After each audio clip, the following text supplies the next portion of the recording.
Hi guys, I am Muchekwa and I am back with Maths XYZ, and in this lesson we'll be using the angle of inclination to find the angle between the two straight lines. An angle of inclination is an angle measured from the horizontal positive x-axis to the anti-clockwise to the straight line, and it has a value between 0 degrees and 180 degrees.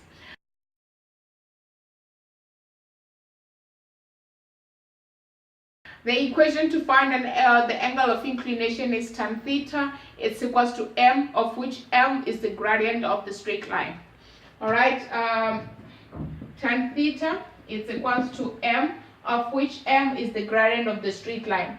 If we have the negative gradient, that means that if the angle of inclination is always measured positive from the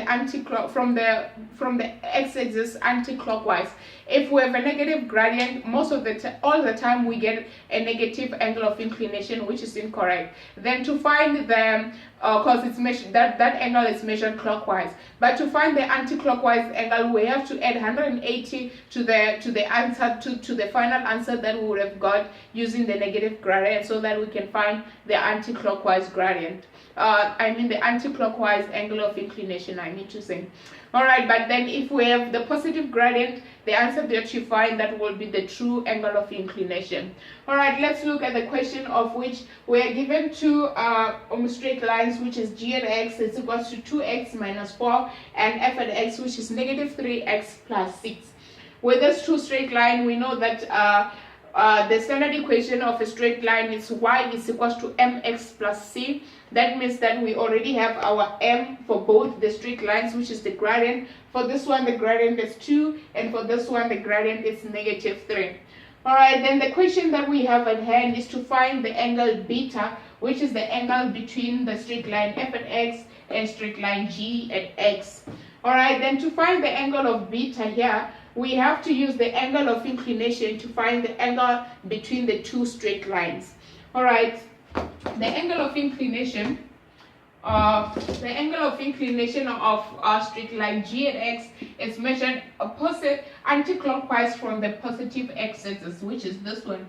This is our angle of inclination, which is theta of g at x. Alright, then the angle of inclination of f at x is measured anti-clockwise from the positive x-axis. It will be from here going to this one. This will be the angle of inclination of f at x. Alright guys, but then you can see that f at x, it has a negative gradient. The angle that we're going to find with the negative gradient, it will actually be this angle here. Alright, with the negative gradient, before we add 180, it will be this angle here. Then after adding 180 to the angle that we will have found using the negative gradient, that's when we're going to be finding this one after adding 180. Alright guys, this one is not exactly an angle of inclination, because angle of inclination is measured anti-clockwise, not clockwise. You can see that this angle here is measured clockwise from the positive x-axis. That's why I say if you have a negative gradient, the angle that you're going to find using the negative gradient, it will be measured clockwise, but then if you add 180 to it, then you will be changing it to be an anti-clockwise. Alright, let's find the angle of inclination of g at x and f at x and see how we can be working out the angle of beta, which is between the two straight lines. Alright, tan theta of g at x is equals to the gradient, which is equals to 2. The gradient of g at x is equals to 2. That means angle of inclination of g at x is equals to remember, if you're using a Casio like mine, what you have to do to find the angle of inclination, you press shift, tan, and then you put the gradient for this case, which is equals to 2.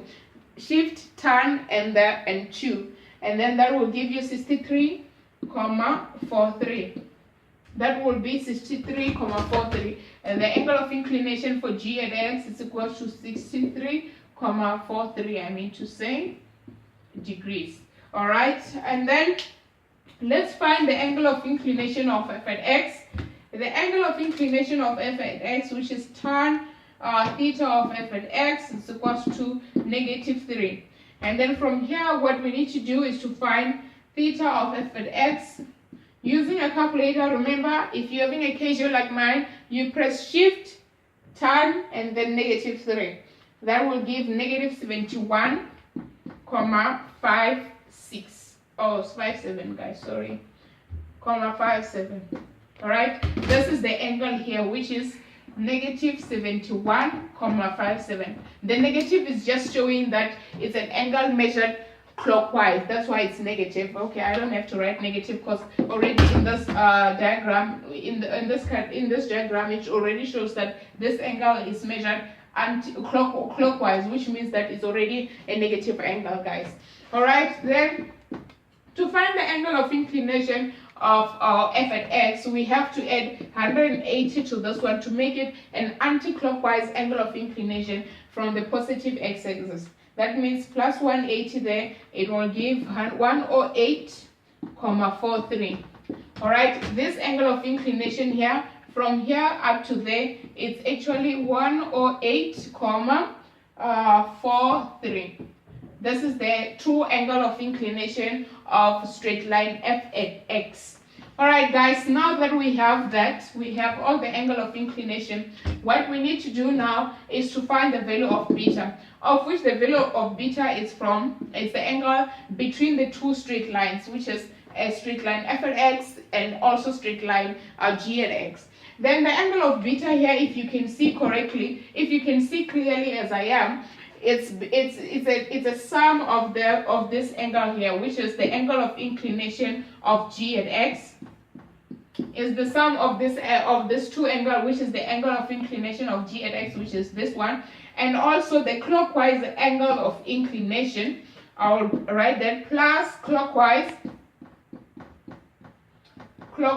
angle of inclination of f at x, which is the one before we added 180. This is not the true angle of inclination. An angle of inclination is measured anti-clockwise from the positive x-axis. This angle here is 71,7, measured clockwise from the positive x-axis. Then to make it an angle of inclination, that's where we have to add 180, and then we got 108. But for this case, we won't be using the angle of inclination. We'll actually be using this angle, which is measured clockwise from the x-axis to the line f at x. Then this one, it will give us 63,43 plus 71,57, which this will be equals to, all right, 135 degrees. This is here, beta is equals to 135 degrees. All right, guys, let's make sense of what we have been just doing. We have two lines, which is g at x and f at x. This is g at x here, and this one is f at x here. It's just that it's already messy in the diagram, but then you guys will understand. From the angle of inclination of g at x, it's measured from the positive x-axis as this angle here, which is g at x. It's equals to 63,43 using the gradient, of which the gradient, we got it from the equation 2x minus 4. Remember, standard equation of a straight line is y is equals to mx plus c, of which our m for this case is equals to 2 and our m for this case is equals to -3. Then here we have our gradient, which is 2. Using tan theta is equals to gradient. We now got our theta, of which we got 63,43 degrees. And then that's the angle there. Then to get an angle of inclination for f and x, we use tan theta is equals to m, of which from there, since we have a negative gradient, we got our angle as a negative 71,57. That is 71,57 measured from the x-axis, positive x-axis, clockwise to the straight line. But remember, an angle of inclination definition says it must be an angle measured anti-clockwise from the positive x-axis. Then this one, because it's measured clockwise, that's why it's showing with the negative sign that this angle is actually in the opposite direction. Then this angle is the one which is measured from here clockwise to the line, which is from there to there. Alright guys, and then to make it an angle of inclination measured anti-clockwise, we have to add 180 so that we can get this angle from the positive x-axis to the line of f at x. That's where we got 108,43. But then we need to find beta. Beta is the angle between the two lines, f at x and g at x. And then to find beta, Beta is the sum of this angle of inclination, which is g at x, and also this angle which was measured, an angle which is measured from the x-axis clockwise to the line of f at x, which is the angle 71,57. Remember I said I won't write negative 71,57 because it already showed the negative is just telling us that the angle is actually in the opposite direction. It's not clockwise. Anti-clockwise, I mean to say, it's opposite direction, which is clockwise. That's why I just wrote positive 71,7, because it already shows here that this angle is actually measured in the clockwise direction. Then to add the two angles, I got 135, which is the angle of beta right there. Alright guys, I hope you understood this question, and if you didn't, please guys just drop a comment and then we'll have a follow-up on it. Alright guys, please continue to subscribe and share with your friends and family about Maths XYZ, and so that you can get daily notification when we upload videos. Thank you.